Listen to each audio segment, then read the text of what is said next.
Ili kuongeza wigo wa upatikanaji wa fursa za ajira nje, serikali kwa kushirikiana na wakala binafsi wa ajira imekuwa ikiratibu utoaji wa huduma za ajira kwa kuunganisha watafuta kazi na fursa za ajira. Serikali imeandaa mwongozo wa wakala binafsi wa ajira wa mwaka 2025 ambao huo unalenga kusimamia na kuratibu shughuli za wakala binafsi wa ajira nchini ili kulinda haki za Watanzania wanaounganishwa kwenye fursa za ajira ndani na nje ya nchi. Kwa kipindi cha kuanzia mwezi Julai 2025 hadi Februari mwaka huu 2026, Watanzania 4966 wameunganishwa na fursa za ajira nje ya nchi. Mafanikio haya yanatokana na uwezo wa kujituma, maadili mema na nidhamu nzuri ya vijana wa Kitanzania ambao tunaamini na nyinyi mtakuwa hivyo hivyo, mambo ambayo yameendelea kujenga imani ya waajiri wa kimataifa na hivyo kufungua fursa zaidi za ajira kwa Tanzania nje ya nchi. Serikali pia itaendelea kushirikiana na wadau kuhakikisha Watanzania wanapata fursa salama, zenye staha na zenye manufaa endelevu kwao na kwa taifa.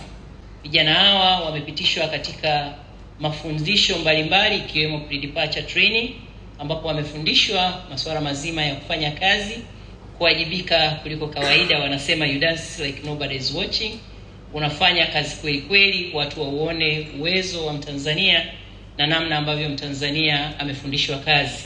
Kuna vijana ambao wanaenda kufanya kazi kama wataalamu wa lishe, lakini pia wengine wanaenda kufanya kazi kama mafundi mchundo, wengine wanaenda kufanya kama watu wa mifugo, wamesomea animal science, lakini wengine wanaenda kufanya kazi kama watu wa maabara, na wengine wanaenda kufanya kazi kama watumishi wa majumbani.